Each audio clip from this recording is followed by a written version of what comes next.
Punjabi radio USA ਸੁਣ ਰਹੇ ਸਾਰੇ ਹੀ ਮਾਣਯੋਗ ਅਤੇ ਸਤਿਕਾਰਤ ਸਰੋਤਿਆਂ ਨੂੰ ਪੰਜਾਬੀ ਰੇਡੀਓ USA ਦੀ ਟੀਮ ਅਤੇ ਮੈਂ ਰਾਜਕਰਨਵੀਰ ਸਿੰਘ ਵੱਲੋਂ ਆਪ ਜੀ ਨੂੰ ਨਿੱਘੀ ਜੀ ਆਇਆਂ ਨੂੰ, ਸਭ ਨੂੰ ਪਿਆਰ ਸਤਿਕਾਰ ਸਹਿਤ ਸਤਿ ਸ੍ਰੀ ਅਕਾਲ। ਚੋਣਾਂ ਦਾ ਜਿਹੜਾ ਇਸ ਟਾਈਮ ਸਮਾਂ ਚੱਲ ਰਿਹਾ ਅਤੇ ਉਸ ਦੇ ਵਿੱਚ ਇੱਕ ਵਾਰੀ ਫਿਰ ਅਸੀਂ ਤੁਹਾਡੀ ਜਿਹੜੀ ਗੱਲਬਾਤ ਕਰਾਉਣ ਜਾ ਰਹੇ ਹਾਂ ਜਥੇਦਾਰ ਰਣਜੀਤ ਸਿੰਘ ਹੁਣਾਂ ਦੇ ਨਾਲ। ਜਥੇਦਾਰ ਰਣਜੀਤ ਸਿੰਘ ਜੀ, ਵਾਹਿਗੁਰੂ ਜੀ ਕਾ ਖਾਲਸਾ, ਵਾਹਿਗੁਰੂ ਜੀ ਕੀ ਫਤਿਹ ਜੀ। ਤੇ ਜਿੱਦਾਂ ਆਪਾਂ ਸਾਰੇ ਸਰੋਤੇ ਜਾਣਦੇ ਹਾਂ, ਜਥੇਦਾਰ ਰਣਜੀਤ ਸਿੰਘ ਹੁਣਾਂ ਦੇ ਨਾਲ ਆਪਾਂ ਜਿਹੜੇ ਜੀ ਜ਼ਰੂਰ ਗੱਲਬਾਤ ਹਮੇਸ਼ਾ ਕਰਦੇ ਰਹਿੰਦੇ ਹਾਂ, ਖਾਸ ਕਰਕੇ ਜਿਹੜੇ ਕੋਈ ਵੀ ਧਰਮ ਦੇ ਜਿਹੜੇ ਮਸਲੇ ਹੁੰਦੇ ਜਾਂ ਸਮਾਜਿਕ ਜਿਹੜੇ ਮਸਲੇ ਹੁੰਦੇ ਉਹਨਾਂ ਦੇ ਉੱਤੇ ਆਪਾਂ ਉਹਨਾਂ ਦੀ ਰਾਏ ਜਿਹੜੀ ਹੈ ਤੁਹਾਡੇ ਤੱਕ ਪਹੁੰਚਾਉਂਦੇ, ਗੱਲਬਾਤ ਤੁਹਾਡੇ ਤੱਕ ਪਹੁੰਚਾਉਂਦੇ ਹਾਂ ਅਤੇ ਤੁਸੀਂ ਇਸ ਨੂੰ ਬਹੁਤ ਪਸੰਦ ਕਰਦੇ ਹੋ। ਸੋ ਇੱਕ ਵਾਰੀ ਫਿਰ ਅੱਜ ਸਾਡੇ ਨਾਲ ਜੁੜੇ ਆ ਤੇ ਜਥੇਦਾਰ ਜੀ, ਆਪਾਂ ਆਪਣੀ ਜਿਹੜੀ ਗੱਲਬਾਤ ਆ ਉਹ ਅੱਜ ਸ਼ੁਰੂ ਕਰਦੇ ਹਾਂ। ਸਭ ਤੋਂ ਪਹਿਲਾਂ ਜਿਹੜਾ PTC ਚੈਨਲ ਆ ਉਸ ਨੂੰ ਲੈ ਕੇ, ਜਿਸ ਨੂੰ ਕਿ ਆਇਆ ਹੋਇਆ ਦਹਾਕੇ ਤੋਂ ਜ਼ਿਆਦਾ ਹੋ ਗਿਆ ਆ ਤੇ ਇਹਨਾਂ ਦੇ ਕੋਲ ਆਉਂਦਿਆਂ ਹੀ ਜਿਹੜਾ ਸ਼੍ਰੀ ਦਰਬਾਰ ਸਾਹਿਬ ਦਾ ਜਿਹੜਾ ਲਾਈਵ ਕੀਰਤਨ ਆ ਉਹਨਾਂ ਦਾ ਜਿਹੜਾ ਇਹਨਾਂ ਦੇ ਕੋਲ ਕੰਟਰੈਕਟ ਮਿਲ ਗਿਆ। ਇਹਦੇ ਬਾਰੇ ਪੁੱਛਣਾ ਚਾਹੁੰਦੇ ਆ ਵੀ ਇਹ ਕਿੱਦਾਂ ਮਿਲਿਆ, ਤੇ ਨਾਲ ਹੀ ਜਿਹੜਾ ਲੱਗਦਾ ਸਵਾਲ ਇਹ ਆ ਵੀ ਜਦ ਪਿਛਲੇ ਦਿਨਾਂ ਦੇ ਵਿੱਚ ਅਰਵਿੰਦ ਕੇਜਰੀਵਾਲ ਜੋ ਕਿ ਆਮ ਆਦਮੀ ਪਾਰਟੀ ਦੇ ਮੇਨ ਕਰਤਾ ਧਰਤਾ ਆ, ਉਹ ਸ਼੍ਰੀ ਦਰਬਾਰ ਸਾਹਿਬ ਪਹੁੰਚੇ ਮੱਥਾ ਟੇਕਣ, ਤਾਂ ਉਸ ਟਾਈਮ ਦੇ ਉੱਤੇ ਇਹਨਾਂ ਨੇ ਜਿਹੜਾ ਚੈਨਲ ਆਪਣਾ ਟੋਟਲੀ ਬਲੈਕ ਆਊਟ ਕਰਤਾ। ਇਸ ਦੇ ਉੱਤੇ ਤੁਹਾਡਾ ਕੀ ਕਹਿਣਾ, ਤੇ ਜ਼ਰੂਰ ਪਹਿਲਾਂ ਦੱਸਿਓ ਵੀ ਜਿਹੜਾ ਕੰਟਰੈਕਟ ਆ ਇਹ ਇਹਨਾਂ ਨੂੰ ਕਿੱਦਾਂ ਮਿਲਿਆ? ਇੱਕ ਤੇ ਮੈਂ ਜਿਹੜਾ ਖਾਲਸੇ ਦਾ ਕੌਮੀ ਤਿਉਹਾਰ ਅੱਜ ਆਇਆ ਵਿਸਾਖੀ, ਉਹਦੇ ਲਈ ਤੁਹਾਨੂੰ ਤੇ ਤੁਹਾਡੇ ਸਾਰੇ ਸਰੋਤਿਆਂ ਨੂੰ, ਬਾਹਰ ਵਿਦੇਸ਼ਾਂ ਵਿੱਚ ਵਸਦੀ ਸੰਗਤ ਨੂੰ ਬਹੁਤ ਬਹੁਤ ਵਧਾਈ ਦਿੰਦਾ ਜੀ। ਆਪ ਜੀ ਨੂੰ ਵੀ ਬਹੁਤ ਪ੍ਰਮਾਤਮਾ ਕਿਰਪਾ ਕਰੇ, ਤੁਹਾਨੂੰ ਖਾਲਸਾਈ ਆਈਡੈਂਟਿਟੀ ਦੇ ਧਾਰਨੀ ਬਣਾਵੇ ਪ੍ਰਮਾਤਮਾ, ਅਕਾਲ ਪੁਰਖ ਸੱਚੇ ਵਾਹਿਗੁਰੂ ਗੁਰੂ ਦੇ ਨਾਲ ਲਾਵੇ ਜੀ। ਇਹ PTC ਚੈਨਲ ਜਿਹੜਾ ਨਾ ਜੀ, ਇਹ ਦੂਸਰੇ ਚੈਨਲਾਂ ਦੀ ਤਰ੍ਹਾਂ ਡਿਵੈਲਪ ਹੋਇਆ ਸੀ ਜਿਸ ਤਰ੍ਹਾਂ ਅੱਜ ਪੰਜਾਬ ਦੇ ਵਿੱਚ ਹੜ੍ਹ ਆਇਆ ਪਿਆ ਚੈਨਲਾਂ ਦਾ, ਇੰਡੀਆ ਦੇ ਵਿੱਚ ਕਹਿ ਲਓ ਜੀ। ਲੇਕਿਨ ਅਸਲੀ ਗੱਲ ਇਹ ਆ ਕਿ ਇੱਥੇ ਇੱਕ ਟਰਾਂਸਮੀਟਰ ਲਾਉਣ ਲਈ ਧਰਮ ਮੋਰਚਾ ਸ਼ੁਰੂ ਹੋਇਆ ਸੀ। ਟਰਾਂਸਮੀਟਰ ਸਿਰਫ ਰੇਡੀਓ ਲਈ ਕਿ ਵਿਦੇਸ਼ਾਂ ਵਿੱਚ ਵਸਦੀਆਂ ਜਾਂ ਪ੍ਰਦੇਸ਼ਾਂ ਵਿੱਚ ਵਸਦੀ ਸੰਗਤ ਨੂੰ ਕੀਰਤਨ ਅਸੀਂ ਸੁਣਾਉਣਾ ਚਾਹੁੰਦੇ ਹਾਂ ਤੇ ਸਾਨੂੰ ਰੇਡੀਓ ਦੀ ਪਰਮਿਸ਼ਨ ਦਿੱਤੀ ਜਾਵੇ ਜੀ। ਪਰ ਉਹਦੇ ਲਈ ਬੜੀ ਵੱਡੀ ਜਦੋਜਹਿਦ ਹੋਈ ਸੀ ਤੇ ਜਦੋਂ ਹੁਣ ਉਹ ਸਾਰਾ ਕੁਝ ਮਿਲਿਆ ਤੇ ਉਹਦੇ ਲਈ ਜਿਹੜੇ ਹੱਕ ਸੀਗੇ ਉਹ ਪ੍ਰਬੰਧਕ ਕਮੇਟੀ ਦਾ ਨਫਾ ਨੁਕਸਾਨ ਸੋਚੇ ਤੋਂ ਬਿਨਾਂ ਪ੍ਰਕਾਸ਼ ਸਿੰਘ ਬਾਦਲ ਨੇ ਆਪਣੇ ਹਿੱਤਾਂ ਲਈ ਵਰਤਿਆ ਉਹਨੂੰ ਜੀ। ਇਹ PTC ਚੈਨਲ ਜਿਹੜਾ ਇਹ ETC ਚੈਨਲ ਨੂੰ ਦਿੱਤਾ ਸੀਗਾ ਪਹਿਲਾਂ। ਇਹ PTC ਤੋਂ ਪਹਿਲਾਂ ਪ੍ਰਬੰਧਕ ਕਮੇਟੀ ਨੇ ਇੱਕ ਸਮਝੌਤਾ ਕੀਤਾ ਸੀ ETC ਦੇ ਨਾਲ ਬੀਬੀ ਜਗੀਰ ਕੌਰ ਦੇ 2000 ਸਨ ਦੇ ਵਿੱਚ, ਬੀਬੀ ਜਗੀਰ ਕੌਰ ਦੇ ਸਾਈਨ ਹੇਠ ਜੀ। ਤੇ ਉਹ ਬਕਾਇਦਾ ਸਰਕਾਰੀ ਪੇਪਰ ਤੇ ਹੋਇਆ ਸੀ ਸਮਝੌਤਾ, ਤੇ ਉਹਦੇ ਮੈਂ ਪੇਪਰ ਸਾਰੇ ਡੇ ਨਾਈਟ ਨੂੰ ਦੇ ਚੁੱਕਾ ਤੇ ਡੇ ਨਾਈਟ ਬੜੇ ਵਿਸਥਾਰ ਨਾਲ ਦਿਖਾ ਚੁੱਕਾ ਸਾਰਿਆਂ ਨੂੰ ਜੀ। ਉਹਦੇ ਵਿੱਚ ਬੀਬੀ ਜਗੀਰ ਕੌਰ ਨੇ ਇਹ ਸਮਝੌਤਾ ਕੀਤਾ ਸੀ ਕਿ ਇਹ ETC ਚੈਨਲ ਜਿਹੜਾ ਇਹ ਪ੍ਰਬੰਧਕ ਕਮੇਟੀ ਨੂੰ 2 ਕਰੋੜ ਰੁਪਇਆ ਇਮੀਡੀਏਟਲੀ ਦਊਗਾ ਪਹਿਲਾਂ, ਤੇ ਉਸ ਤੋਂ ਬਾਅਦ 50 ਲੱਖ ਰੁਪਇਆ ਸਾਲਾਨਾ ਦਊਗਾ। ਤੇ ਇਸ ਤੋਂ ਇਲਾਵਾ ਇਹਦੇ ਕੀਰਤਨ ਸ਼ੁਰੂ ਹੋਣ ਤੋਂ ਪਹਿਲਾਂ ਤੇ ਬਾਅਦ ਵਿੱਚ ਜਿਹੜੀ ਐਡਵਰਟਾਈਜ਼ਮੈਂਟ ਦੀ ਕਮਾਈ ਹੋਣੀ ਉਹਦੇ ਵਿੱਚੋਂ 5% ਸਾਨੂੰ ਦਊਗਾ ਜੀ। ਤੇ ਉਹ ਤਕਰੀਬਨ 100 ਕਰੋੜ ਰੁਪਇਆ ਇੱਕ ਸਾਲ ਦਾ ਬਣਦਾ ਸੀ, ਜਿਹੜਾ ਕਮਾਈ ਦਾ ਬਣਦਾ ਸੀਗਾ, ਐਡਵਰਟਾਈਜ਼ਮੈਂਟ ਦਾ ਬਣਦਾ ਸੀ ਜੀ। ਤੇ ਉਹ 11 ਸਾਲਾਂ ਦੇ ਵਿੱਚ 40,000 ਜਾਂ ਮੈਂ ਕਹਿੰਦਾ ਵੀ ਲੱਖ ਤੋਂ ਵੀ ਘੱਟ ਪੈਸੇ ਹੋਣਗੇ ਜਿਹੜੇ ਉਹਦੇ ਵਿੱਚ, ਲੱਖ ਵੀ ਨਹੀਂ ਹੋਊਗਾ ਜੀ ਜਿਹੜੇ ਉਹਦੇ ਵਿੱਚ ਜਮ੍ਹਾਂ ਨੇ ਉਸ ਖਾਤੇ 'ਚ। ਤੇ 11 ਸਾਲ ਬਾਅਦ ਮੈਂ ਪੇਪਰ ਦਿੱਤੇ ਸੀਗੇ ਕਿ 11 ਸਾਲ ਬਾਅਦ 1100 ਕਰੋੜ ਰੁਪਇਆ ਤੇ ਕਮੇਟੀ ਦਾ ਉਹ ਬਣਦਾ ਜਿਹੜਾ ਐਡਵਰਟਾਈਜ਼ਮੈਂਟ ਦਾ ਘੱਟੋ ਘੱਟ, ਤੇ ਇੱਕ ਸਾਲਾਨਾ 50 ਲੱਖ ਰੁਪਇਆ ਜਿਹੜਾ ਉਹ 11 ਲੱਖ ਦਾ 5.5 ਕਰੋੜ ਰੁਪਇਆ ਉਹ ਬਣਦਾ ਜੀ। ਵੀ ਉਹ ਕਿੱਥੇ ਗਿਆ ਉਹ ਸਾਨੂੰ ਦੱਸੋ ਜੀ। ਪਰ ਕਿਤੇ ਕੋਈ ਜਵਾਬ ਨਹੀਂ ਮਿਲਦਾ। ਇੱਥੋਂ ਤੁਹਾਨੂੰ ਪਤਾ ਕਿਤੇ ਕੋਈ ਜਵਾਬ ਮਿਲਦਾ ਹੀ ਨਹੀਂ ਜੀ। ਬਿਲਕੁਲ ਕੋਈ ਅੱਛਾ ਉਹ ਜਿਹੜੇ ਉਹ ਸਾਰੇ ਪੇਪਰ ਅੱਜ ਵੀ ਮੌਜੂਦ ਨੇ ਸਾਡੇ ਕੋਲ। ਤੇ ਉਦੋਂ ਬਾਅਦ ਇਹਨਾਂ ਨੇ ETC ਨੂੰ ਕੁਛ ਸਰਕਾਰੀ ਪ੍ਰੋਜੈਕਟ ਦੇ ਕੇ ਉਹਦੇ ਮਾਲਕ ਨੂੰ, ਤੇ ਇਹਨਾਂ ਨੇ ਉਹ ਤੋਂ ਖੋਹ ਲਿਆ ਉਹ ਜੀ। ਉਹ PTC ਪ੍ਰਕਾਸ਼ ਸਿੰਘ ਬਾਦਲ ਨੇ ਆਪ ਜਦੋਂ ਸੱਤਾ 'ਚ ਆਇਆ ਤੇ ਇਹਦੇ ਮੁੰਡੇ ਨੇ ਉਹਨੂੰ ਡਿਵੈਲਪ ਕੀਤਾ ਤੇ ਉਹ ਚੈਨਲ ਨੂੰ ਇਹ PTC ਨੂੰ ਇਹ ਦੇਤਾ ਸਾਰਾ ਕੰਮ ਜੀ। ਤੋ PTC ਚੈਨਲ ਜਿਹੜਾ ਕਥਾ ਸੁਣਾਉਣ ਦਾ, ਹਰਿਮੰਦਰ ਸਾਹਿਬ ਦੇ ਵਿੱਚ ਕੀਰਤਨ ਸੁਣਾਉਣ ਦਾ, ਜਿਹੜੇ ਸਿੱਧੇ ਕੌਮੀ ਤਿਉਹਾਰ ਹੁੰਦੇ ਨੇ ਉਹਨਾਂ ਦਾ ਸਿੱਧਾ ਰਿਲੇਅ ਕਰਨ ਦਾ, ਜਿਹੜੀਆਂ ਬਾਦਲ ਦੀਆਂ ਕਾਨਫਰੰਸਾਂ ਹੁੰਦੀਆਂ ਉਹਨਾਂ ਨੂੰ ਰਿਲੇ ਕਰਨ ਦਾ ਸਾਰਾ ਇਹ ਕੰਮ ਇੱਕ ਕਿਸਮ ਦਾ ਇਹਦਾ ਇੱਥੇ ਇਸ਼ਤਿਹਾਰ ਆ ਇਹਦਾ ਪ੍ਰਕਾਸ਼ ਸਿੰਘ ਬਾਦਲ ਦਾ। ਜੀ ਜੀ ਜੀ। ਤੇ ਇਹਦਾ ਇੱਕ ਤੇ ਜ਼ਰੂਰਤ ਤੋਂ ਜ਼ਿਆਦਾ ਫਾਇਦਾ ਤੇ ਬੜਾ ਬੇਸ਼ਰਮ ਹੋ ਕੇ ਇਹਨੇ ਪ੍ਰਬੰਧਕ ਕਮੇਟੀ ਨੂੰ ਲੁੱਟਿਆ, ਇਸ ਮਾਮਲੇ ਤੇ ਗੁਰਬਾਣੀ ਨੂੰ ਵੇਚਿਆ ਤੇ ਵਿਦੇਸ਼ਾਂ ਦੀਆਂ ਸੰਗਤਾਂ ਤੋਂ ਡਾਲਰਾਂ ਤੇ ਪਾਉਂਡਾਂ ਦੇ ਵਿੱਚ ਜਿਹੜੀ ਇਨਕਮ ਹੁੰਦੀ ਆ ਇਹਦੀ ਐਡਵਰਟਾਈਜ਼ਮੈਂਟ ਦੀ ਉਹ ਸਾਰੀ ਇਹ ਬਾਦਲ ਦੇ ਘਰ ਆ ਰਹੀ ਹੈ ਜੀ। ਕਮੇਟੀ ਨੂੰ ਉਹਦਾ ਇੱਕ ਪੈਸਾ ਨਹੀਂ ਮਿਲ ਰਿਹਾ, ਕਿਸੇ ਹੋਰ ਚੈਨਲ ਨੂੰ ਇਹ ਹੱਕ ਨਹੀਂ ਮਿਲ ਰਿਹਾ ਕਿ ਉਹ ਵੀ ਸੇਵਾ ਕਰ ਸਕੇ। ਜੇ ਇਹ ਸੇਵਾ ਕਰਦੇ ਨੇ ਤੇ ਕਿਸੇ ਹੋਰ ਚੈਨਲ ਨੂੰ ਇਹ ਹੱਕ ਨਹੀਂ ਕਿ ਉਹ ਵੀ ਇਹ ਇੱਥੇ ਹਰਿਮੰਦਰ ਸਾਹਿਬ ਦੇ ਵਿੱਚ ਆਪਣਾ ਕੈਮਰਾ ਲਾ ਕੇ ਜਾਂ ਇਹਨਾਂ ਤੋਂ ਲੈ ਕੇ ਗਾਂ ਰਿਲੇ ਕਰ ਸਕੇ। ਜੀ ਜੀ। ਇਹ ਨਰੋਲ ਧੰਦਾ ਜਿਹੜਾ ਅਰਬਾਂ ਰੁਪਇਆ ਕਮਾ ਰਿਹਾ ਪ੍ਰਕਾਸ਼ ਸਿੰਘ ਬਾਦਲ, ਇਹ ਨਰੋਲ ਕੌਮ ਦੇ ਨਾਲ, ਕੌਮੀ ਸਰਮਾਏ ਦੇ ਨਾਲ, ਗੁਰੂ ਦੇ ਸਿਧਾਂਤਾਂ ਨਾਲ ਖਿਲਵਾੜ ਹੋ ਰਿਹਾ। ਜਿਹੜੀ ਗੁਰਬਾਣੀ ਗੁਰੂ ਮਹਾਰਾਜ ਨੇ ਕਿਹਾ ਸੀ ਕਿ ਆਪ ਲਿਖ ਕੇ ਗੁਟਕੇ ਬਣਾ ਕੇ ਸੰਗਤਾਂ ਦੇ ਵਿੱਚ ਵਰਤਾਓ ਤੇ ਇਹਦਾ ਪ੍ਰਚਾਰ ਕਰੋ, ਉਹ ਗੁਰਬਾਣੀ ਨੂੰ ਇਹ ਵੇਚਦਾ ਪਿਆ। ਜੀ ਬਿਲਕੁਲ। ਤੇ ਦੂਸਰੀ ਗੱਲ ਕਿ ਇਹ ਆਪਣੇ ਸਵਾਰਥ ਲਈ, ਆਪਣੇ ਹਿੱਤਾਂ ਲਈ ਜਦੋਂ ਫਰਜ਼ ਕਰ ਲਓ, ਕੱਲ ਦਾ ਦਿਨ ਤੁਸੀਂ ਨੋਟ ਕਰ ਲਓ ਕਿ ਅਰੁਣ ਜੇਤਲੀ ਨੂੰ ਉੱਥੇ ਬਿਠਾਉਣਾ ਸੀ ਕੀਰਤਨ ਸੁਣਨ ਲਈ ਜੀ, ਉਹ ਸਾਰੀ ਜਗ੍ਹਾ ਪਿੱਛੋਂ ਖਾਲੀ ਕਰਵਾਈ ਗਈ ਤੇ ਜਿਹੜੀ ਜਗ੍ਹਾ ਦੇ ਵਿੱਚ ਐਨ ਇੱਕ ਦੂਸਰੇ ਦੇ ਉੱਤੇ ਚੜ੍ਹ ਕੇ ਬੈਠੇ ਹੁੰਦੇ ਨੇ ਲੋਕ, ਉਹ ਸਾਰੀ ਜਗ੍ਹਾ ਖਾਲੀ ਕਰਵਾ ਕੇ ਬਕਾਇਦਾ ਲਾਈਨਾਂ ਦੇ ਵਿੱਚ ਨਜ਼ਰ ਆਏ ਜਿਹੜੇ ਜੇਤਲੀ ਦੇ ਪਿੱਛੇ ਇਹਨਾਂ ਦੇ ਆਪਣੇ ਪਿਆਦੇ ਬੈਠੇ ਸੀ। ਜੀ ਜੀ ਜੀ ਜੀ। ਇਹ ਜਦੋਂ ਹਰਿਮੰਦਰ ਸਾਹਿਬ ਦੇ ਵਿੱਚ ਕੋਈ ਵੀ ਭਾਵੇਂ ਉਹ ਕੌਮ ਦਾ ਦੁਸ਼ਮਣ ਕਿਉਂ ਨਾ ਹੋਵੇ, ਇਹਨਾਂ ਦਾ ਸੱਜਣ ਹੋਵੇ ਤੇ ਉਹਨੂੰ ਇੰਨਾ ਸਤਿਕਾਰ ਦਿੰਦੇ ਨੇ ਕਿ ਤੁਸੀਂ ਪੁੱਛੋ ਕੁਛ ਨਾ, ਤੇ ਦੂਸਰੀ ਸੰਗਤ ਨੂੰ ਇੰਨਾ ਇਗਨੋਰ ਕਰਦੇ ਨੇ ਕਿ ਉਹ ਹਰੇਕ ਸਿੱਖ ਆਪਣੇ ਆਪ ਨੂੰ ਅਪਮਾਨਿਤ ਮਹਿਸੂਸ ਕਰਦਾ। ਜੀ ਬਿਲਕੁਲ ਜੀ। ਫਿਰ ਜਦੋਂ ਚਲੇ ਜਾਂਦਾ ਹੈ ਕੋਈ ਐਂਟੀ ਬਾਦਲ ਬੰਦਾ, ਭਾਵੇਂ ਉਹ ਹਿੰਦੂ ਹੋਵੇ ਭਾਵੇਂ ਸਿੱਖ ਹੋਵੇ, ਨਾ ਤੇ ਉਹਨੂੰ ਸਰੋਪਾ ਦਿੱਤਾ ਜਾਂਦਾ, ਜਿਹੜਾ ਪੈਸੇ ਦੇ ਕੇ ਵੀ ਸਰੋਪਾ ਲੈ ਜਾਂਦਾ। ਮੈਂ ਆਪਣੀ ਗੱਲ ਕਰਦਾ, ਮੇਰਾ ਬੇਟਾ ਗਿਆ ਮੱਥਾ ਟੇਕਣ, ਉਹ 9 ਸਾਲ ਦੀ ਉਹਦੀ ਉਮਰ ਆ ਤੇ ਉਹਨੇ ਦੂਸਰਿਆਂ ਵੱਲ ਦੇਖ ਕੇ ਆਪਣੀ ਮੰਮੀ ਤੋਂ ਪੈਸੇ ਲਏ ਤੇ ਉਹਨੂੰ 100 ਰੁਪਇਆ ਦਿੱਤਾ ਕਿ ਮੈਨੂੰ ਵੀ ਸਰੋਪਾ ਦਿਓ, ਤੇ ਉਹ 100 ਰੁਪਇਆ ਤੇ ਉਹਨੇ ਅੱਗੇ ਰੱਖ ਦਿੱਤਾ ਪਰ ਸਰੋਪਾ ਨਹੀਂ ਦਿੱਤਾ ਉਹਨੂੰ। ਜੀ ਜੀ ਜੀ। ਜਿਹੜਾ ਪ੍ਰਸ਼ਾਦ ਤੇ ਇੱਕ ਸਰੋਪਾ ਦਿੰਦੇ ਆ। ਜੀ ਬਿਲਕੁਲ। ਪਰ ਤੁਸੀਂ ਇਹ ਦੇਖੋ ਵੀ ਇਹ ਜਿਹੜਾ ਉਹ ਖਾਸ ਕਰਕੇ ਕੋਈ ਇਹਨਾਂ ਦਾ ਆਉਂਦਾ ਆ, ਇਹਨਾਂ ਦਾ RSS ਦਾ ਜਾਂ ਭਾਜਪਾ ਦਾ, ਉਹਨੂੰ ਇਹ ਬਕਾਇਦਾ ਉਹਨੂੰ ਸਿਸਟਮ ਨਾਲ ਦਿਖਾ ਕੇ ਉਹਦੇ ਅੱਗੇ ਪਿੱਛੇ ਖੜੇ ਤੁਰਦੇ ਉਹਦੀ ਪੂਰੀ ਰਿਕਾਰਡਿੰਗ ਦਿਖਾਉਂਦੇ ਨੇ। ਫਿਰ ਹਰਿਮੰਦਰ ਸਾਹਿਬ 'ਚ ਉਹਨੂੰ ਗ੍ਰੰਥੀ ਸਾਹਿਬ ਉੱਠ ਕੇ ਸਰੋਪਾ ਦਿੰਦਾ ਜਿਵੇਂ ਉਹ ਕਾਰਗਿਲ ਦਾ ਮੈਦਾਨ ਜਿੱਤ ਕੇ ਆਇਆ ਹੋਵੇ। ਜੀ ਜੀ। ਇਹ ਜਿਹੜੇ ਦੂਸਰੇ ਨੇ ਉਹਨਾਂ ਨੂੰ ਕਿਸੇ ਨੂੰ ਕੋਈ ਇਲਜ਼ਾਮ ਲਾ ਕੇ ਤੇ ਕਿਸੇ ਨੂੰ ਕੋਈ ਇਲਜ਼ਾਮ ਲਾ ਕੇ ਸਰੋਪਾ ਨਹੀਂ ਦਿੰਦੇ। ਜੀ ਜੀ ਜੀ। ਜੇ ਦੇਣ ਤੇ ਉਹਨੂੰ ਬਾਹਰ ਕਿਸੇ ਮੁਲਾਜ਼ਮ ਦੀ ਡਿਊਟੀ ਲਾ ਦਿੰਦੇ, ਇਨਫੋਰਮੇਸ਼ਨ ਦਫ਼ਤਰ 'ਚ ਦੇ ਦਿਓ। ਜੀ। ਤੇ PTC ਦੇ ਵਿੱਚ ਜਦੋਂ ਬਹੁਤ ਮੌਕੇ ਆਏ, ਜਿਸ ਤਰ੍ਹਾਂ ਮੈਂ ਵੀ 2-3 ਜਗ੍ਹਾ ਤੇ ਰਿਲੇ ਹੋ ਰਿਹਾ ਸੀ ਪ੍ਰੋਗਰਾਮ ਇਹ PTC ਦਾ ਸਿੱਧਾ, ਤੇ ਇਹਨਾਂ ਨੂੰ ਪਤਾ ਨਹੀਂ ਸੀ ਤੇ ਉਹ ਟਾਈਮ ਮਿਲ ਗਿਆ ਮੈਨੂੰ, ਤੇ ਜਦੋਂ ਮੈਂ ਬੋਲਣ ਲੱਗਾ ਤੇ ਉਦੋਂ ਇਹਨਾਂ ਨੇ ਰਿਲੇ ਬੰਦ ਕਰ ਦਿੱਤਾ। ਜੀ ਜੀ। ਖਾਸ ਕਰਕੇ ਬਾਬਾ ਦਇਆ ਸਿੰਘ ਦਾ ਭੋਗ ਸੀਗਾ ਸੁਰ ਸਿੰਘ ਦੇ ਵਿੱਚ, ਤੇ ਉਦੋਂ ਇਹਨਾਂ ਨੇ ਪ੍ਰੀ ਪਲਾਨਡ ਸਾਰਾ ਉਹ ਭੋਗ ਜਿਹੜਾ ਸਿਸਟਮ ਨਾਲ ਆਪਣੇ ਹੱਕ ਦੇ ਵਿੱਚ ਭੁਗਤਾ ਲਿਆ।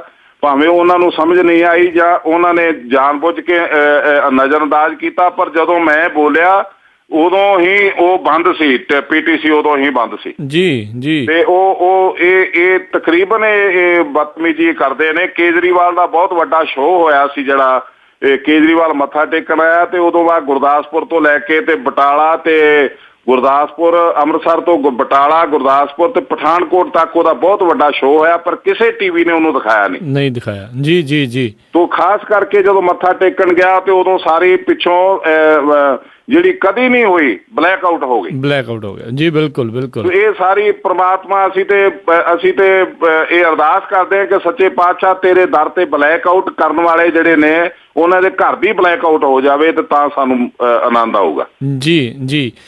ਤੇ ਬਿਲਕੁਲ ਜਸਰਾਜ ਜੀ, ਜਿੱਦਾਂ ਤੁਸੀਂ ਦੱਸਿਆ ਇਹਨਾਂ ਨੇ ਤੁਹਾਨੂੰ ਵੀ ਜਿਹੜੇ ਕਈ ਵਾਰੀ ਆਪਣੇ ਚੈਨਲ ਦੇ ਉੱਤੇ ਬਲੈਕ ਆਊਟ ਕੀਤਾ ਤੇ ਇਸੇ ਤਰੀਕੇ ਨਾਲ। ਬਾਬਾ ਗੁਰੂ ਅੰਗਦ ਦੇਵ ਜੀ ਦੀ ਸ਼ਤਾਬਦੀ ਸੀ ਤੇ ਮੈਨੂੰ ਬਕਾਇਦਾ ਟਾਈਮ ਮਿਲਿਆ ਇੱਥੇ ਬੋਲਣ ਦਾ, ਤੇ ਮੇਰੇ ਤੋਂ ਪਹਿਲਾਂ ਇਹ ਬੋਲੇ ਆਪਣਾ ਭੌਰ ਵਗੈਰਾ ਜਾਂ ਇਹ ਜਿਹੜਾ ਅੱਜ ਖਡੂਰ ਸਾਹਿਬ ਤੋਂ ਖੜਾ ਹੈ ਉਮੀਦਵਾਰ ਅਕਾਲੀ ਬ੍ਰਹਮਪੁਰਾ ਸਾਹਿਬ, ਇਹ ਜਦੋਂ ਬੋਲੇ ਉਦੋਂ ਚੱਲ ਰਿਹਾ ਸੀ ਤੇ 11:20 ਦਾ ਮੇਰਾ ਟਾਈਮ ਸੀ। ਜਦੋਂ ਮੈਂ ਬੋਲਿਆ ਤੇ ਮੇਰਾ ਜਦੋਂ ਟੈਲੀਕਾਸਟ ਨਹੀਂ ਕੀਤਾ ਉਹ ਬੰਦ ਕਰ ਦਿੱਤਾ ਗਿਆ। ਜੀ ਜੀ ਜੀ ਬਿਲਕੁਲ।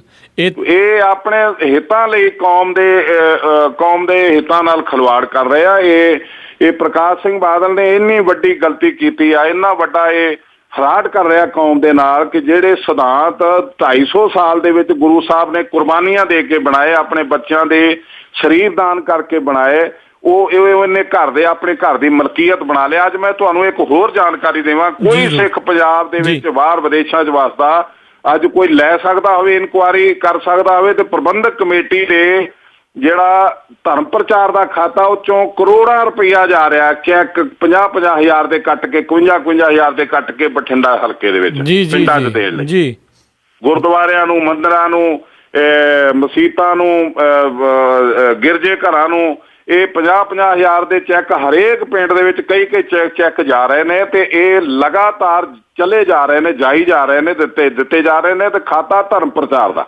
ਇਹ ਸਾਡਾ ਧਰਮ ਪ੍ਰਚਾਰ ਹੋ ਰਿਹਾ। ਜਿਹੜਾ ਤੁਸੀਂ ਆ ਕੇ ਮੱਥਾ ਟੇਕਦੇ ਹੋ, ਮਣਾ ਮੂੰਹ ਪੈਸੇ ਉੱਥੇ ਗੁਰੂ ਮਹਾਰਾਜ ਦੇ ਦਰ ਤੇ ਅੱਗੇ ਮੱਥਾ ਟਿਕਾਈ ਜਾਂਦੇ ਨੇ, ਉਹਨਾਂ ਦਾ ਯੂਜ਼ ਇਹ ਇਸ ਤਰੀਕੇ ਨਾਲ ਕਰ ਰਿਹਾ ਪ੍ਰਕਾਸ਼ ਸਿੰਘ ਬਾਦਲ, ਬੜਾ ਢੀਠ ਹੋ ਕੇ, ਬੇਸ਼ਰਮ ਹੋ ਕੇ, ਬੇਖੌਫ ਹੋ ਕੇ। ਜੀ ਜੀ ਬਿਲਕੁਲ। ਇਹਨੂੰ ਪੁੱਛਣ ਵਾਲਾ ਕੋਈ ਨਹੀਂ, ਪਾਬੰਦੀ ਨਹੀਂ, ਕੋਈ ਇੱਥੇ ਡਰ ਨਹੀਂ, ਕੋਈ ਇੱਥੇ ਚੈੱਕ ਨਹੀਂ। ਤੇ ਇਹ ਖਾਸ ਕਰਕੇ ਜਿਹੜੇ ਐਂਟੀ ਬਾਦਲ ਗਰੁੱਪ ਨੇ ਉਹ ਰੋਟੀਆਂ ਕਾਰਨ ਪੂਰੇ ਤਾਲ ਆਪਣੀਆਂ ਦੁਕਾਨਾਂ ਖੋਲ ਕੇ ਬੈਠੇ ਹੋਏ ਨੇ ਤੇ ਕੋਈ ਉਹਨਾਂ ਨੂੰ ਸੋਝੀ ਨਹੀਂ ਧਰਮ ਦੀ ਤੇ ਜਾਂ ਆਪਣੇ ਸਿਧਾਂਤ ਦੀ ਵੀ ਜਿਹਦੇ ਲਈ ਅਸੀਂ ਲੜਨਾ ਹੈ, ਇੱਕ ਨੀਤੀ ਬਣਾਈਏ, ਇੱਕ ਮਕਾਮ ਤੇ ਖੜੇ ਹੋ ਕੇ, ਇੱਕ ਪਲੇਟਫਾਰਮ ਤੇ ਖੜੇ ਹੋ ਕੇ ਆਵਾਜ਼ ਦਈਏ। ਸਾਰੇ ਆਪਣੀ ਦੁਕਾਨ ਨੂੰ ਸਲਾਉਂਦੇ ਪਏ, ਸਾਡੀ ਦੁਕਾਨ ਦਾ ਫੱਟਾ ਬਹੁਤ ਸੋਹਣਾ ਹੈ, ਉਹਦੇ ਥੱਲੇ ਆਓ। ਜੀ ਬਿਲਕੁਲ। ਇਕੱਠੇ ਹੋਣ ਦੀ ਜਿਹੜੀ ਗੱਲ ਆ ਬਹੁਤ ਘੱਟ ਜਿਹੜੀ ਆ ਉਹ ਨਜ਼ਰ ਆਉਂਦੀ ਆ। ਜੀ ਬਿਲਕੁਲ। ਤੇ ਜਥੇਦਾਰ ਜੀ ਆਪਾਂ ਹੁਣ ਅਗਲੀ ਗੱਲ ਕਰਦੇ ਹਾਂ। ਤੁਸੀਂ ਅਰੁਣ ਜੇਟਲੀ ਦੀ ਗੱਲ ਕੀਤੀ ਤੇ ਅੱਜ ਦਾ ਜਿਹੜਾ ਦਿਨ ਆ ਇਹ ਵੀ ਤੁਹਾਡੇ ਜੀਵਨ ਦੇ ਨਾਲ ਬਹੁਤ ਅਹਿਮ ਜਿਹੜਾ ਦਿਨ ਰੱਖਦਾ ਹੈ ਵੀ 13 ਅਪ੍ਰੈਲ 1978 ਦੇ ਦਿਨ ਜਿਹੜਾ ਸਾਕਾ ਹੋਇਆ ਸੀ, ਜਿੱਥੇ ਕਿ ਨਰਕਧਾਰੀਆਂ ਵੱਲੋਂ ਜਿਹੜੇ ਆਪਣੇ ਅਖੰਡ ਕੀਰਤਨੀ ਜਥਾ ਜਿਹੜਾ ਉੱਥੇ ਗਿਆ ਸੀ ਉਹਨਾਂ ਨੂੰ ਜਿਹੜਾ ਜੀ ਸ਼ਹੀਦ ਕਰ ਦਿੱਤਾ ਗਿਆ ਸੀ। ਉਸ ਤੋਂ ਬਾਅਦ ਦੇ ਵਿੱਚ ਤੁਹਾਡੇ ਵੀ ਮਨ ਦੇ ਵਿੱਚ ਉਹ ਧਾਰਨਾ ਆਈ, ਤੁਸੀਂ ਜਿਹੜਾ ਸਿੱਖ ਕੌਮ ਦੇ ਉੱਤੇ ਜਿਹੜਾ ਉਹ ਕਰਜ਼ਾ ਸੀ, ਜਿਹੜੀ ਪੱਗ ਲੱਥੀ ਸੀ, ਉਹ ਤੁਸੀਂ ਮੁੜ ਕੇ ਸਿਰ ਦੇ ਉੱਤੇ ਸ਼ਾਨ ਜਿਹੜੀ ਬਣਾਈ। ਇਹ ਜਿਹੜਾ ਤੁਸੀਂ ਸਾਕੇ ਦੀ ਅੱਜ ਚਰਚਾ ਕੀਤੀ ਹੈ, ਇਹ ਸਾਕਾ ਵੀ ਪ੍ਰਕਾਸ਼ ਸਿੰਘ ਬਾਦਲ ਦੀ ਹੈ। ਜੀ ਜੀ ਜੀ ਜੀ। ਪ੍ਰਕਾਸ਼ ਸਿੰਘ ਬਾਦਲ ਦੀ ਸਰਕਾਰ ਹੋਵੇ ਤੇ ਵਿਸਾਖੀ ਵਾਲਾ ਦਿਨ ਹੋਵੇ, ਅੰਮ੍ਰਿਤਸਰ ਦੇ ਵਿੱਚ ਆਪਣੀ ਦੁਕਾਨ ਖੋਲਣ ਦੀ ਇਜਾਜ਼ਤ ਦਿੱਤੀ ਜਾਵੇ ਨਿਰੰਕਾਰੀਆਂ ਨੂੰ, ਤੇ ਇਹਦੇ ਲਈ ਜ਼ਿੰਮੇਵਾਰ ਕੌਣ ਹੈ? ਜੀ ਜੀ ਬਿਲਕੁਲ ਬਿਲਕੁਲ। ਜੀ ਜੀ। ਉਹਦੇ ਚ ਜਿਹੜੇ 13 ਸਿੱਖ ਮਰੇ ਤੇ ਤਕਰੀਬਨ 80 ਦੇ ਕਰੀਬ ਗੋਲੀਆਂ ਨਾਲ ਜ਼ਖਮੀ ਹੋਏ ਤੇ ਉਹਨੂੰ ਸੁਰੱਖਿਅਤ ਪ੍ਰਕਾਸ਼ ਸਿੰਘ ਬਾਦਲ ਨੇ ਦਿੱਲੀ ਪਹੁੰਚਾਇਆ। ਫਿਰ ਉਸ ਨੂੰ ਪੰਜਾਬ ਦੇ ਵਿੱਚ 1 ਮਿੰਟ ਨਹੀਂ ਲਿਆਂਦਾ। ਜੀ ਜੀ। ਐਜ਼ ਮੁਲਜ਼ਮ ਜੀ ਜੀ ਜੀ। ਉਹਨੂੰ ਕਿਸੇ ਥਾਣੇ 'ਚ ਜਾਂ ਪੰਜਾਬ ਦੇ ਧਰਤੀ ਤੇ ਉਹਨੂੰ 1 ਮਿੰਟ ਨਹੀਂ ਲੈ ਕੇ ਆਏ, ਬਲਕਿ ਉਹਦੀ ਮਰਜ਼ੀ ਨਾਲ ਇਨਵੈਸਟੀਗੇਸ਼ਨ ਉਹਦੇ ਘਰ ਹੋਈ, ਜਿੰਨੀ ਕੁ ਵੀ ਹੋਈ, ਦਿਖਾਵੇ ਮਾਤਰ, ਤੇ ਕੇਸ ਵੀ ਪੰਜਾਬ ਦੇ ਵਿੱਚ ਨਹੀਂ ਚਲਾ ਸਕਿਆ। ਇਹ ਏਡਾ ਵੱਡਾ ਸਾਡਾ CM ਬਣਿਆ ਫਿਰਦਾ ਜਿਹੜਾ ਕਹਿੰਦਾ ਮੈਂ 5ਵੀਂ ਵੇਰ ਬਣ ਗਿਆ। ਜੀ ਜੀ ਜੀ ਬਿਲਕੁਲ। ਇਹ ਪੰਜਾਬ ਦੇ ਵਿੱਚ ਵੀ ਉਸ ਕਾਤਲ ਦੇ ਉੱਤੇ ਕੇਸ ਨਾ ਚੱਲੇ, ਉਹ ਚੱਲੇ ਹਰਿਆਣੇ ਦੇ ਕਰਨਾਲ ਦੇ ਵਿੱਚ।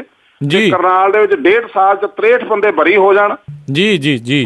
ਤੁਸੀਂ ਹਿਸਾਬ ਲਾਓ ਕਿ ਮੇਰੇ ਸਿਰਫ ਬਿਆਨ ਹੋਣੇ ਸੀ ਜੱਜ ਦੇ ਅੱਗੇ, ਜਿਹੜੇ ਸਾਰਾ ਕੇਸ ਹੋਣ ਤੋਂ ਬਾਅਦ ਹੁੰਦੇ ਆ ਕਿ ਜਿਹੜਾ PPO ਨਾਲ ਪਬਲਿਕ ਪ੍ਰੋਸੀਕਿਊਟਰ ਬਿਆਨ ਬਣਾ ਕੇ ਦਿੰਦਾ ਹੈ, ਸਵਾਲ ਬਣਾ ਕੇ ਦਿੰਦਾ ਹੈ ਤੇ ਜੱਜ ਸਵਾਲ ਕਰਦਾ ਹੈ। ਜਿਸ ਤਰ੍ਹਾਂ ਮਸਲਾ ਉਹ ਜੱਜ ਪੁੱਛਦਾ ਹੈ ਕਿ ਤੁਸੀਂ ਫਲਾਣੇ ਨੂੰ ਮਾਰਿਆ ਕਿ ਨਹੀਂ ਮਾਰਿਆ, ਤਾਂ ਉਹਦਾ ਯੈਸ ਤੇ ਜਾਂ ਨੋ ਦੇ ਵਿੱਚ ਜਵਾਬ ਦੇਣਾ ਹੁੰਦਾ। ਹਾਂਜੀ ਜੀ। ਉਹ ਸਵਾਲ ਤੇ ਉਹ ਮੇਰੇ ਤੇ 104 ਸਵਾਲ ਹੋਏ ਸੀ ਤੇ ਉਹਨਾਂ ਦੇ ਜਵਾਬ ਜਾਂ ਸਵਾਲ ਲਿਖਦਿਆਂ 2 ਸਾਲ ਦਾ ਸਮਾਂ ਲਾਇਆ ਸੀ ਸੈਸ਼ਨ ਜੱਜ ਨੇ ਜੇਲ੍ਹ ਦੇ ਵਿੱਚ। ਤੇ ਇਹਨਾਂ ਦਾ 1.5 ਸਾਲ 'ਚ ਕੰਮ ਨਿਬੜਦਾ ਕੋਰਟ 'ਚ, ਜਿਹੜਾ ਹੋਰ ਕੋਈ ਕੰਮ ਨਹੀਂ ਸੀ ਦੇਖਦਾ ਜੱਜ, ਮੇਰਾ ਕੰਮ ਦੇਖਦਾ ਸੀ। ਜੀ ਜੀ ਜੀ। ਤੇ 2 ਸਾਲਾਂ 'ਚ ਸਿਰਫ ਮੇਰੇ ਬਿਆਨ ਆਏ ਸੀ। 10 ਸਾਲ ਬਾਅਦ ਮੇਰੇ ਇਕੱਲੇ ਤੇ ਜਿਹੜਾ ਮੁਕੱਦਮਾ ਉਹ ਮੁਕੰਮਲ ਹੋਇਆ ਸੀ। ਇੱਥੇ 63 ਬੰਦਿਆਂ ਨੂੰ ਸੈਸ਼ਨ ਕੋਰਟ ਨੇ ਬਰੀ ਕਰ ਦਿੱਤਾ 1.5 ਸਾਲ ਦੇ ਵਿੱਚ। ਜੀ ਜੀ ਜੀ ਬਿਲਕੁਲ। 78 ਦੇ ਵਿੱਚ ਅਪ੍ਰੈਲ ਦੇ ਵਿੱਚ ਸਾਕਾ ਹੋਇਆ, ਕਾਂਡ ਹੋਇਆ ਤੇ 80 ਦੇ ਵਿੱਚ ਉਹ ਸਾਰੇ ਬਰੀ ਸਨ।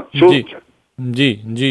ਜਨਵਰੀ 'ਚ 16 ਜਨਵਰੀ ਨੂੰ। ਤੇ ਬਿਲਕੁਲ ਉਦੋਂ ਬਾਅਦ ਇਹਦਾ ਜਿਹੜਾ ਸਭ ਤੋਂ ਪਹਿਲਾਂ ਇਹਦਾ ਟੈਕਨੀਕਲੀ ਤੇ ਅਖਲਾਕੀ ਜਿਹੜਾ ਐਜ਼ CM ਦੇ ਜਿਹੜਾ ਹੱਕ ਸੀ ਤੇ ਫਰਜ਼ ਬਣਦਾ ਸੀ, ਉਹ ਇਹਨੇ ਅਪੀਲ ਦਾਇਰ ਕਰਨੀ ਸੀ ਪੰਜਾਬ ਹਰਿਆਣਾ ਹਾਈ ਕੋਰਟ 'ਚ ਉਸ ਫੈਸਲੇ ਦੇ ਵਿਰੁੱਧ, ਉਹ ਇਹਨੇ ਸ਼ਖਸ ਨੇ ਨਹੀਂ ਕੀਤੀ ਜੀ ਤੋ ਇਹਨੇ ਸਾਡੇ ਨਾਲ ਬੜਾ ਵੱਡਾ ਧਰੋਹ ਕੀਤਾ। ਉਸ ਤੋਂ ਬਾਅਦ ਜਿਹੜੀ ਤੁਸੀਂ ਜੇਤਲੀ ਸਾਹਿਬ ਦੀ ਗੱਲ ਕੀਤੀ ਆ, ਮੈਂ ਜੇਲ੍ਹ ਦੇ ਵਿੱਚ ਸੀ ਤੇ ਇਹਨਾਂ ਨੇ ਇਹ ਹਾਈ ਕੋਰਟ ਨੇ ਪਹਿਲਾਂ ਇਹਨਾਂ ਨੇ ਥੱਲੇ ਮੈਜਿਸਟ੍ਰੇਟ ਨੂੰ ਕਿਹਾ ਕਿ ਰਣਜੀਤ ਸਿੰਘ ਦੇ ਵਿਰੁੱਧ ਕਾਰਵਾਈ ਜਿਹੜੀ ਆ ਇਹ ਜੇਲ੍ਹ ਦੇ ਵਿੱਚ ਜਾ ਕੇ ਸੁਣੀ ਜਾਵੇ। ਜੀ ਤੇ ਮੈਨੂੰ ਪੁੱਛਿਆ ਜੱਜ ਨੇ ਤੇ ਮੈਂ ਰਿਟਨ 'ਚ ਲਿਖ ਕੇ ਦਿੱਤਾ ਕਿ ਮੇਰਾ ਪਦੈਸ਼ੀ ਹੱਕ ਆ ਕਿ ਓਪਨ ਕੋਰਟ ਦੇ ਵਿੱਚ ਜਿੱਥੇ ਪਬਲਿਕ ਤੇ ਪ੍ਰੈਸ ਹੋਵੇ ਮੈਂ ਆਪਣੀ ਮਰਜ਼ੀ ਦਾ ਵਕੀਲ ਚੁਣ ਸਕਾਂ, ਉੱਥੇ ਮੈਂ ਜਸਟਿਸ ਮੇਰੇ ਨਾਲ ਹੋ ਸਕੇ, ਉੱਥੇ ਮੈਨੂੰ ਉਹ ਕੋਰਟ ਦੇ ਵਿੱਚ ਹੀ ਪੇਸ਼ ਕਰਕੇ ਤੇ ਮੇਰੇ ਨਾਲ ਮੇਰਾ ਮੁਕੱਦਮਾ ਸੁਣਿਆ ਜਾਵੇ। ਜੀ ਤੋ ਉਹ ਜੱਜ ਨੇ ਉਹਨਾਂ ਨੂੰ ਸਵਾਲ ਕੀਤਾ ਕਿ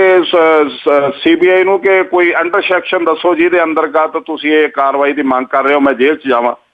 ਉਹ ਅੰਡਰ ਸੈਕਸ਼ਨ ਨਹੀਂ ਦੱਸ ਸਕੇ ਤੇ ਉਹਨੇ ਆਰਡਰ ਕਰ ਦਿੱਤਾ ਕਿ ਰਣਜੀਤ ਸਿੰਘ ਨੂੰ ਇਮੀਡੀਏਟਲੀ ਬਾਹਰ ਪੇਸ਼ ਕਰੋ ਅੱਜ ਹੀ। ਤੋ ਉਹਦੇ ਖਿਲਾਫ ਫਿਰ ਹਾਈ ਕੋਰਟ ਚਲੇ ਗਏ CBI। ਹਾਈ ਕੋਰਟ ਚੋਂ ਵੀ ਸਾਡੇ ਖਿਲਾਫ ਹੋਇਆ ਇਹ ਮੁਕੱਦਮਾ।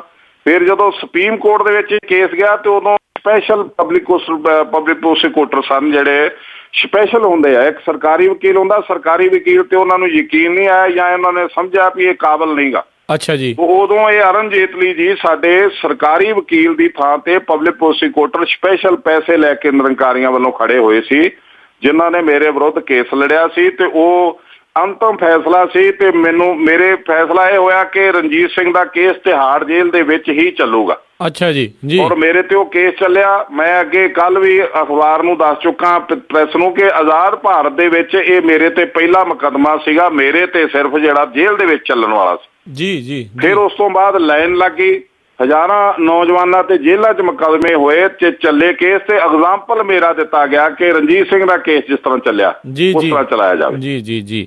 ਤੇ ਇਹ ਦੇਣ ਸਾਡੀ ਜਿਹੜੀ ਆ ਨਾ, ਅੱਜ ਜਿਹੜੇ ਬਾਦਲ ਸਾਹਿਬ ਦੀ ਚੁਆਇਸ ਆ, ਜਿਹੜੀ ਅੰਮ੍ਰਿਤਸਰ ਦੀ ਧਰਤੀ ਨੂੰ ਸੇਵਾ ਕਰਨ ਲਈ ਮੌਕਾ ਦੇਣਾ, ਇਹ ਅਰੁਣ ਜੇਤਲੀ ਜੀ ਉਹਨਾਂ ਦੀ ਕਿਰਪਾ ਨਾਲ ਇਹ ਸਾਡੇ ਤੇ ਹੋਇਆ। ਜੀ ਬਿਲਕੁਲ, ਇਹਨਾਂ ਨੇ ਜਿਹੜੀ ਇਹ ਚੀਜ਼ ਇਸ ਤਰੀਕੇ ਦੇ ਨਾਲ ਜਿਹੜੇ ਦਾਅ ਖੇਡੇ ਤੇ ਅੱਜ ਉਹੀ ਬੰਦਾ ਜਿੱਦਾਂ ਤੁਸੀਂ ਕਿਹਾ ਵੀ ਉਹਨਾਂ ਨੂੰ ਜਿਹੜੀ ਹੈ ਸ਼੍ਰੀ ਅੰਮ੍ਰਿਤਸਰ ਸਾਹਿਬ ਦੀ ਇੱਕ ਪਵਿੱਤਰ ਸ਼ਹਿਰ ਜਿਸ ਦਾ ਦਰਜਾ ਉਸ ਨੂੰ ਮਿਲਣਾ ਚਾਹੀਦਾ, ਉਹਦੀ ਜਗ੍ਹਾ ਦੇ ਉੱਤੇ ਉਹਨੂੰ ਜਿਹੜੀ ਸੇਵਾ ਆ ਉਹ ਕਰਾਉਣ ਦੀ ਜਿਹੜੀ ਕੋਸ਼ਿਸ਼ ਉਹ ਕੀਤੀ ਜਾ ਰਹੀ ਹੈ। ਇਸ ਤੋਂ ਇਲਾਵਾ ਮੈਂ ਹੋਰ ਕਲੀਅਰ ਕਰ ਦਿਆਂ ਕਿ ਇਹ ਬੜਾ ਕਲੀਅਰ ਆ ਕਿ ਇਹ ਪਤਾ ਨਹੀਂ ਪ੍ਰਮਾਤਮਾ ਨੂੰ ਕੀ ਭਾਉਂਦਾ, ਇਤਿਹਾਸ ਆਪਣੇ ਆਪ ਨੂੰ ਦੁਹਰਾਉਂਦਾ ਜਾਂ ਸਬੱਬ ਬਣ ਗਿਆ ਕਿ ਰਣਜੋਤ ਸਿੰਘ ਮਜੀਠੀਆ ਜਿਹੜਾ ਜਰਨੈਲ ਸੀ ਮਹਾਰਾਜਾ ਰਣਜੀਤ ਸਿੰਘ ਦੀ ਫੌਜ ਦਾ, ਉਹਨੇ ਤੇ ਇੱਕ ਸੰਧਾਵਾਲੀਆ ਜਰਨੈਲ, ਜਿਨ੍ਹਾਂ ਦੋਵਾਂ ਨੇ ਸਾਈਨ ਕਰਕੇ ਤੇ ਤਖਤ ਤੋਂ ਧੂ ਕੇ ਇਹਨੂੰ ਕੈਦ ਕੀਤਾ ਸੀ, ਬੱਚੇ ਨੂੰ, ਦਲੀਪ ਸਿੰਘ ਨੂੰ ਤੇ ਮਹਾਰਾਣੀ ਜਿੰਦ ਕੌਰ ਨੂੰ, ਦੋਵਾਂ ਮਾਂ ਪੁੱਤਾਂ ਨੂੰ। ਜੀ। ਉਹ ਇਹਨਾਂ ਦੇ ਸਾਈਨ ਕਰਨ ਤੋਂ ਬਾਅਦ ਕੀਤਾ ਗਿਆ ਸੀ। ਜਦੋਂ ਇਹਨਾਂ ਨੇ ਫਾਈਲ ਤੇ ਸਾਈਨ ਕਰਤੇ, ਮਹਾਰਾਜਾ ਦਲੀਪ ਸਿੰਘ ਨੇ ਨਹੀਂ ਸੀ ਕੀਤੇ। ਜੀ। ਤੇ ਇਹ ਇਹਨਾਂ ਦੇ ਸਾਈਨ ਕੀਤੇ ਤੇ ਉਹਨਾਂ ਨੂੰ ਗ੍ਰਿਫਤਾਰ ਕਰ ਲਿਆ ਤੇ ਕਿਲਾ ਅੰਗਰੇਜ਼ਾਂ ਦੇ ਹੱਥ ਆ ਗਿਆ ਤੇ ਇਹਨੂੰ ਤੇ ਬਹੁਤ ਵੱਡੀ ਜ਼ਗੀਰ ਮਿਲੀ ਇਹਨੂੰ, ਰਣਜੋਤ ਸਿੰਘ ਮਜੀਠੀਏ ਨੂੰ, ਜਿਹੜੀ ਅੱਜ ਵੀ ਬਿਹਾਰ ਦੇ ਵਿੱਚ ਇਹਨਾਂ ਦੇ ਕੋਲ ਆ। ਜੀ। ਤੇ ਇਹ ਜਿਹੜਾ ਡੋਗਰੇ ਸੀਗੇ ਇਹਨਾਂ ਨੂੰ ਮਿਲਿਆ ਜੰਮੂ ਕਸ਼ਮੀਰ ਉਹਦੇ ਬਦਲੇ ਇਵਜ਼ ਦੇ ਵਿੱਚ। ਉਹ ਜੰਮੂ ਕਸ਼ਮੀਰ ਦੇ ਡੋਗਰਿਆਂ ਦਾ ਜਵਾਈ ਆਏ, ਇਹ ਆਪਣਾ ਅਰੁਣ ਜੇਤਲੀ ਗੁਰਧਾਰੀ ਲਾਲ MP ਰਹਿ ਚੁੱਕਾ, ਉਹਦਾ ਜਵਾਈ ਆਏ ਆਪਣਾ ਜੇਤਲੀ ਜੀ। ਜੀ। ਹਾਂ, ਤੇ ਇਹ ਉਸ ਰਣਜੋਤ ਸਿੰਘ ਮਜੀਠੀਏ ਦੇ ਖਾਨਦਾਨ ਦਾ ਆਖਰੀ ਚਿਰਾਗ ਜਿਹੜਾ ਅੱਜ ਜਿਹੜਾ ਪੰਥ ਦਾ ਫਕਰੇ ਕੌਮ ਅਖਾਉਣ ਵਾਲਾ ਜਿਹੜਾ ਉਹ ਮਜੀਠੀਆ, ਜਿਹੜਾ ਆਪਣੇ ਬੋਰਡ ਆਪੇ ਲਵਾਈ ਜਾਂਦਾ ਕਿ ਫਕਰੇ ਕੌਮ ਬਿਕਰਮਜੀਤ ਸਿੰਘ ਮਜੀਠੀਆ। ਜੀ। ਹਾਂਜੀ, ਜਿਹਦੇ ਖਾਨਦਾਨ ਨੂੰ ਫਿਰ ਸਰ ਦੇ ਖਿਤਾਬ ਮਿਲਦੇ ਰਹੇ ਤੇ ਜਿਨ੍ਹਾਂ ਦੇ ਘਰਾਂ 'ਚ ਫੈਸਲੇ ਹੁੰਦੇ ਰਹੇ, ਅਦਾਲਤਾਂ ਲੱਗਦੀਆਂ ਰਹੀਆਂ ਤੇ ਇਹ ਆਨਰੇਰੀ ਮੈਜਿਸਟ੍ਰੇਟ ਦੇ ਖਿਤਾਬ ਮਿਲੇ ਤੇ ਜਿਨ੍ਹਾਂ ਨੂੰ ਸਰ ਦੇ ਖਿਤਾਬ ਮਿਲੇ, ਉਹ ਅੱਜ ਸਾਡੇ ਪੰਥ ਦੇ ਵਾਰਸ ਬਣ ਗਏ। ਜੀ। ਇਹ ਦੋਵੇਂ ਜਾਣੇ ਅੱਜ ਜਿਸ ਤਰ੍ਹਾਂ ਅੰਮ੍ਰਿਤਸਰ ਤੇ ਕਾਬਜ ਹੋਣ ਲਈ ਤਰਲੋ ਮੱਛੀ ਹੋ ਰਹੇ ਨੇ ਤੇ ਇਹਨਾਂ ਦੀ ਸਰਪ੍ਰਸਤੀ ਪ੍ਰਕਾਸ਼ ਸਿੰਘ ਬਾਦਲ ਦਾ ਪਰਿਵਾਰ ਕਰ ਰਿਹਾ। ਇਹਦੇ ਤੋਂ ਚਿੰਤਤ ਹੋਣਾ ਚਾਹੀਦਾ ਸਾਨੂੰ ਸਿੱਖਾਂ ਨੂੰ, ਜੇ ਉਹਨਾਂ ਨੇ ਸ਼ਾਨਾਮਤੇ ਇਤਿਹਾਸ ਨੂੰ ਬਚਾਉਣਾ ਹੈ, ਪ੍ਰਬੰਧਕ ਕਮੇਟੀ ਨੂੰ, ਅਕਾਲ ਤਖਤ ਦੇ ਨੂੰ ਤੇ ਇੱਕ ਖਾਸ ਕਰਕੇ ਸ਼੍ਰੋਮਣੀ ਅਕਾਲੀ ਦਲ ਦਾ ਇਤਿਹਾਸ, ਜਿਹਦੇ ਲਈ ਲੋਕਾਂ ਨੇ ਕੁਰਕੀਆਂ ਕਰਵਾਈਆਂ, ਜੇਲ੍ਹਾਂ ਕੱਟੀਆਂ ਤੇ ਗੋਲੀਆਂ ਖਾਧੀਆਂ ਸੜਕਾਂ ਤੇ। ਜੀ ਬਿਲਕੁਲ। ਤੇ ਜਥੇਦਾਰ ਜੀ ਜਿਹੜਾ ਜੀ ਅਸੀਂ ਤੁਹਾਡਾ ਬਹੁਤ ਬਹੁਤ ਧੰਨਵਾਦ ਕਰਦੇ ਹਾਂ। ਤੁਹਾਡੇ ਵੀ ਜਿਹੜਾ ਸਮਾਂ ਹੋ ਰਿਹਾ, ਤੁਸੀਂ ਵੀ ਅੱਗੇ ਕਿਤੇ ਜਾਣਾ ਸੀ ਤੇ ਆਪਾਂ ਜਿਹੜੀਆਂ ਬਾਕੀ ਦੀਆਂ ਗੱਲਾਂ ਆ ਉਹ ਆਪਾਂ ਕੱਲ ਨੂੰ ਜਿਹੜੀਆਂ ਮੁੜ ਕੇ ਦੁਬਾਰਾ ਆਪਾਂ ਕਰਦੇ ਹਾਂ। ਤੇ ਇੱਕ ਵਾਰੀ ਫੇਰ ਜਿਹੜਾ ਤੁਸੀਂ ਇਹ ਇਤਿਹਾਸ ਦੇ ਬਾਰੇ ਦੱਸਿਆ, PTC ਚੈਨਲ ਬਾਰੇ ਦੱਸਿਆ, ਅਰੁਣ ਜੇਤਲੀ ਬਾਰੇ ਜਿਹੜਾ ਤੁਸੀਂ ਦੱਸਿਆ, ਉਸ ਸਾਕੇ ਬਾਰੇ ਜਿਹੜਾ ਤੁਸੀਂ ਦੱਸਿਆ ਆ, ਉਹਦਾ ਅਸੀਂ ਬਹੁਤ ਬਹੁਤ ਧੰਨਵਾਦ ਕਰਦੇ ਹਾਂ ਤੇ ਉਮੀਦ ਇਹੀ ਕਰਦੇ ਹਾਂ ਵੀ ਇਹ ਗੱਲਾਂ ਸੁਣ ਕੇ ਇਹ ਜਿਹੜੀ ਕੌਮ ਸਾਡੀ ਇਸ ਟਾਈਮ ਸੁੱਤੀ ਪਈ ਆ, ਇਹ ਕੁਝ ਜਾਗੇ, ਉਹ ਦੇਖੇ ਵੀ ਤੁਹਾਡੇ ਉੱਤੇ ਜਿਹੜਾ ਰਾਜ ਕਰਨ ਦੇ ਲਈ ਕਿਹੜੇ ਬੰਦੇ ਜਿਹੜੇ ਆ ਉਹਨਾਂ ਨੇ ਬਿਠਾਏ ਹੋਏ ਆ, ਕਿਸ ਤਰੀਕੇ ਦੇ ਨਾਲ ਤੁਹਾਡੇ ਜਿਹੜੇ ਦਿਮਾਗ ਆ ਉਹਨਾਂ ਦੇ ਉੱਤੇ ਪਰਦਾ ਪਾਇਆ ਜਾ ਰਿਹਾ ਆ। ਤੁਸੀਂ ਅਜੇ ਵੀ ਉਸ ਨੂੰ ਪੰਥਕ ਪਾਰਟੀ ਕਰਕੇ ਜਿਹੜੇ ਉਸ ਦੇ ਪੈਰਾਂ ਦੇ ਵਿੱਚ ਨਾ ਜਿਹੜਾ ਜੀ ਗਿਰੋ। ਸੋ ਬਹੁਤ ਬਹੁਤ ਅਸੀਂ ਜਿਹੜਾ ਤੁਹਾਡਾ ਧੰਨਵਾਦ ਕਰਦੇ ਹਾਂ ਜਥੇਦਾਰ ਜੀ, ਤੁਸੀਂ ਸਾਡੇ ਨਾਲ। ਵਾਹਿਗੁਰੂ ਜੀ ਕਾ ਖਾਲਸਾ, ਵਾਹਿਗੁਰੂ ਜੀ ਕੀ ਫਤਿਹ ਜੀ।